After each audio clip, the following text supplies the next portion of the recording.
O Balanço Geral tem mostrado o caso Juan desde o começo. Ô Ronald, já há 2 semanas, 3 semanas que nós já estamos mostrando este caso. E eu gostaria até de explicar, muita gente me cobrando, Gotino, vocês precisam mostrar o caso Juan. O caso Juan, ele apareceu e já foi fechado pela polícia. Até por isso eu acredito que foi um caso que não teve tanto a repercussão como deveria. Porque a polícia já matou o caso na hora. Caso que está dando repercussão, eu acho que merecia até uma cobertura maior da imprensa, isso sim. Mas nós temos noticiado aqui desde o começo. Para quem não sabe do caso, eu vou explicar. Para quem já sabe, vou trazer novas informações. Juan é um menino de 9 anos, 9 aninhos, um garotinho doce, um garotinho bacana, que foi morto pela própria mãe, Rosana. Rosana, mãe do Juan. A Rosana tem uma namorada, tem uma companheira, Cássila. Essa daqui, elas até se parecem, mas Cássila tem uma filha também. A reportagem especial que eu trago agora, com novas informações sobre o caso, traz um perfil da mãe do Juan, a Rosana. Segundo a polícia, ela era uma mulher normal, que estudou em escolas renomadas e sonhava em ter filhos. Mas tudo mudou. E esta mulher se transformou em uma assassina. Na assassina do próprio filho. No momento em que elas foram presas, partes do corpo do Juan ainda estavam na casa. Nós temos o vídeo que mostra a abordagem da polícia. Esta moça matou o próprio filho de maneira cruel. Não dá nem para mencionar o que esta moça fez. O que mais me chamou a atenção nessa história é que 1 ano antes ela tinha feito uma cirurgia de mudança de sexo do garoto, por conta própria dela. Não por vontade do garoto, não por nada. Ela fez. Ela cortou o pipi do menino. Desculpe o termo, gente. Ah, eu quero que ele vire menina. Uma coisa absurda. Uma coisa absurda. Por decisão dela, mãe. E uma cirurgia que não foi feita no hospital, com médicos. Não. Uma cirurgia doméstica, algo extremamente perigoso. Esse garoto foi mutilado, esse garoto foi ferido, esse garoto foi espancado. Só que elas estavam se preparando para esconder o corpo. Um desenho feito pela filha da companheira da Rosana ajudou a polícia a desvendar tudo. Reportagem especial do caso Juan. Você assiste comigo agora direto de Brasília. Vamos até lá.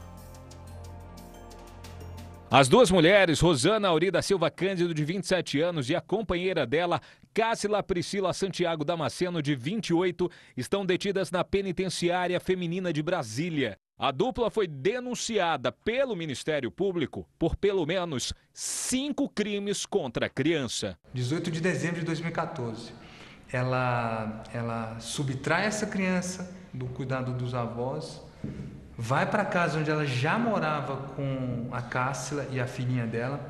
Elas, para justificar essa retirada, vão numa delegacia e fazem um registro falso de ameaça e agressão. O plano virou realidade no dia 31 de maio e tudo isso aconteceu na casa onde Rosana, a companheira dela Cássila, a filha de Cássila, uma menina também de 9 anos, e o Juan moravam.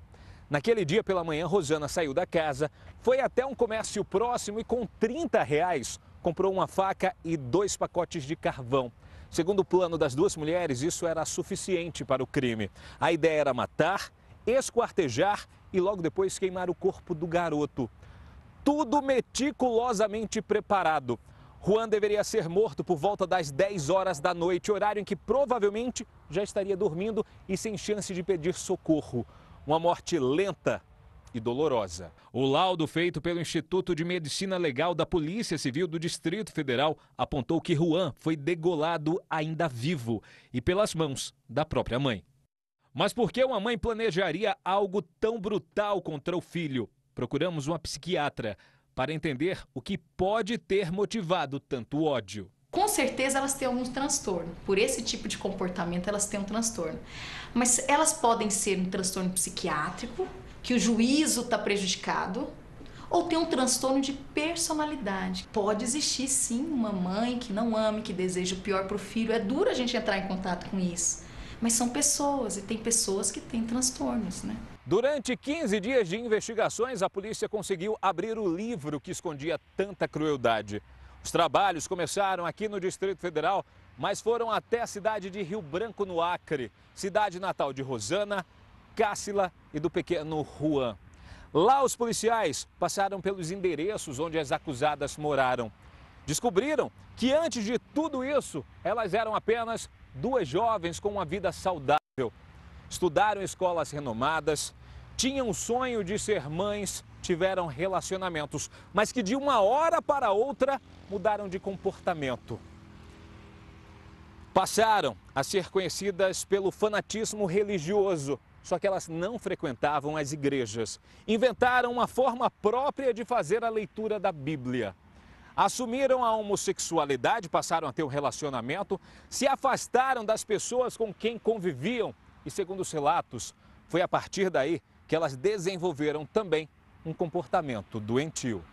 Quem entra na psicose, quem fica louco, como as pessoas dizem, muda, mas muda tudo. Muda a sua relação com o mundo, com as pessoas, às vezes não consegue trabalhar, não consegue... É uma quebra mesmo que eu estou dizendo. Mas se a pessoa mantém, por exemplo, um trabalho, se relaciona de uma forma com a pessoa, com outra de outro jeito, e realiza isso, pode ser que seja personalidade. Que ela consegue mentir, ela consegue disfarçar, entende? Ao lado da companheira e para ficar com a criança, Rosana mentiu para a polícia. Afirmou que o pai de Juan estaria envolvido com facções criminosas no Acre. Então isso fez com que isso apressasse a saída delas do Acre, com essa ajuda de custo promovida por autoridades locais. Duas mulheres frias. No momento em que foram presas, parte do corpo de Juan ainda estava na casa. Repare como Rosana conta para a polícia. Você colocou parte do corpo dele numa mala, não foi? Uhum. E levou para o bueiro. Foi. E as outras partes? Está dentro da bolsa. Que bolsa? Você pode mostrar lá onde está essa bolsa? Ali a bolsa. Quais? Essas daqui? Vem aqui, me acompanha. Aqui? O que tem aqui dentro dessas bolsas? Tem as partes dele. O quê? Os braços e as pernas. Que loucura, minha gente. Agora eu vou colocar a segunda parte da reportagem. Um detalhe assustador. A polícia desvenda o crime através de um desenho que foi feito pela filhinha de Cássila. A filhinha de Cássila faz um desenho que chama a atenção da polícia. A menina de 9 anos de idade desenhou o Juan morto ao lado de várias viaturas da polícia. Segundo os policiais, se as duas não tivessem sido presas, a filhinha de Cássila seria a próxima vítima. Veja.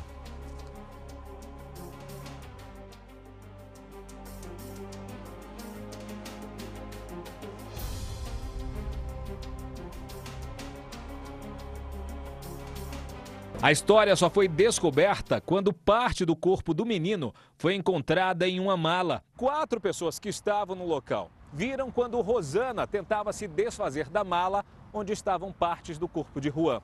Eles então alertaram a polícia. Uma dessas pessoas fez um retrato falado de Rosana e a outra levou os policiais até o endereço onde as duas mulheres moravam. No momento em que o delegado chegou nesse endereço, ele se aproximou de uma janela, afastou uma cortina que existia ali e se deparou com a cena do crime. Quando eu afasto o lençol, Dionísio, Rosana está em pé, está tudo escuro, olhando para mim, com um olhar bem sombrio. Quando eu entro, eu vejo a menina acordando, a pequena Luena, e já vejo as duas mochilas de frente para o quarto dela com uma poça de sangue embaixo. Aí eu já falei, é aqui, foram elas. A polícia acredita que conseguiu também impedir a morte da filha de Cássila, que poderia ser a próxima vítima do casal. Não tenho dúvida nenhuma. Ainda mais porque naquele dia a Luena não recebia mais a pensão alimentícia. Seria um obstáculo tal qual elas alegaram que o menino Juan era. Um peso.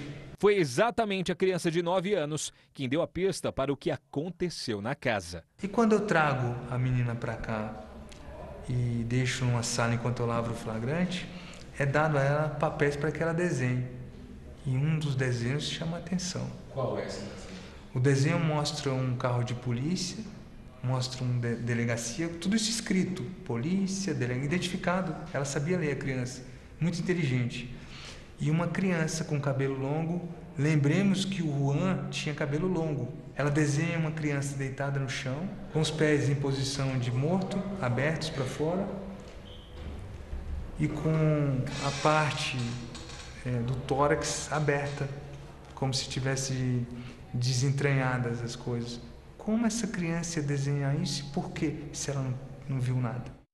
Durante 5 anos, Juan Maicon foi vítima de sofrimentos, torturado, mutilado e assassinado. Durante os depoimentos, a acusada diz que a morte seria culpa da própria criança. Isso também faz parte de uma tortura psicológica que a própria Luena sofreu, e por isso essas duas estão indiciadas no inquérito. Não foi só o menino Juan que sofreu, foi essa própria menina. A polícia enviou na semana passada o inquérito sobre o caso Juan à Justiça. Enquanto isso, Rosana e Cássila tiveram a prisão preventiva decretada. O caso chocou o país. O presidente Jair Bolsonaro chegou a repudiar tanta crueldade e nas redes sociais citou que a morte do menino é um dos muitos crimes cruéis que ocorrem no Brasil e lamenta que o país não tenha ainda prisão perpétua. Mas o que teria mudado a vida dessas mulheres? Os crimes que alega ter sofrido no Acre não foram confirmados pela polícia. Na prisão feminina, as duas mulheres estão em celas separadas e a filha de Cássila foi devolvida para o pai que mora no Acre. O caso ainda não tem data para ser julgado, deve ir a júri popular e para a polícia não existe dúvida. Rosana e Cássila devem receber a pena máxima. Não tenho dúvida disso. O nosso trabalho em Rio Branco, o nosso trabalho em outros estados da federação foi para garantir que elas seriam responsabilizadas não só pela morte do Juan, porque a morte do Juan ficou muito bem delimitada e apurada. Foi pelos outros crimes que elas praticaram e estavam impunes até então, que é a tortura do pequeno Juan, a tortura da pequena Luena, a própria lesão corporal gravíssima que ela fez e os crimes que fizeram com que elas agravasse a pena para elas, que é a fraude processual e a própria ocultação de cadáver. Uma mãe acusada de um crime brutal, um menino assassinado e um caso que ainda não teve um ponto final. Elas são loucas? Quando a gente usa esse termo louco, loucura, a gente geralmente está falando de quem não tem o juízo da realidade preservado. Geralmente os psicóticos que a gente fala, pessoas que entram numa outra realidade e podem ter atitudes de acordo com essa realidade. Então a gente pode ter psicose em vários níveis, assim. É interessante conhecer... Chega ao nível delas? Chega de matar, delas. torturar? Chega ao nível delas, pode chegar. A gente conversou, a gente teve um plano elaborado, foi o que aconteceu. Como foi conversado, mas quem fez mais foi eu, a gente queria sumir com ele, entendeu? Sumir para não ter nenhum vestígio. Você sabe que o que você fez foi cruel? Sei sim. E a tranquilidade que ela fala é algo assustador. Assustador. Está aí uma ótima reportagem trazendo todas as informações deste caso que nós estamos acompanhando desde o começo. O caso já está esclarecido, agora é só aguardar a data do julgamento para saber quanto tempo vai ficar atrás das grades. Como disse o presidente, infelizmente não tem prisão perpétua. Essas mulheres vão ficar no máximo 30 anos. Ontem, recebendo aqui no estúdio, a promotora Helena Passarelli me disse o seguinte: falei, eu não gostaria que essas mulheres, eu disse isso, eu não gostaria que essas mulheres fossem para um manicômio judiciário. Porque se falar que elas são loucas, elas vão para um manicômio judiciário. Eu quero que elas paguem atrás das grades, no sistema penitenciário brasileiro. Mas aí a promotora falou, Gotino, pensa comigo, no sistema penitenciário brasileiro elas só vão ficar no máximo 30 anos. E tem redução de pena, isso aqui, aquilo outro, de repente com 15, com 20 já vai para um sistema de progressão, já vai para um semiaberto. Ela falou, é terrível esse sistema brasileiro. Um crime como esse, essa mulher deveria ficar 200 anos. Agora, se ela vai para um sistema de um manicômio judiciário, aí ela fica até 300 anos. E aí eu disse, mas isso, um sistema do manicômio judiciário para mim não cabe, na minha cabeça não cabe. Eu disse à promotora, a promotora falou, Gotino, você já foi num manicômio judiciário? Você viu o que acontece lá? Talvez você repense a sua forma de pensar. Não sabemos, porque vão fazer os exames para saber se elas devem ficar na cadeia ou no sistema no manicômio judiciário. Quer falar sobre o caso, Percival? Quero. Elas devem ficar na cadeia porque o manicômio judiciário, Gotino, é reservado para aquelas pessoas inimputáveis. Elas são incapazes de se autodeterminar. Essa é a classificação técnica. Agora, com o Juan, o tempo todo, elas sabiam muito bem o que estava fazendo. Mas é que eu acho que 30 anos é pouco, elas precisam ficar mais, elas precisam ficar 300 anos. Eu também acho. Agora, acontece que no manicômio, aí substitui-se a pena pela internação como medida de segurança, considerando a periculosidade das duas, e essa medida pode ser prorrogada sucessivamente. Pode se transformar numa prisão perpétua em termos práticos. É isso, exatamente.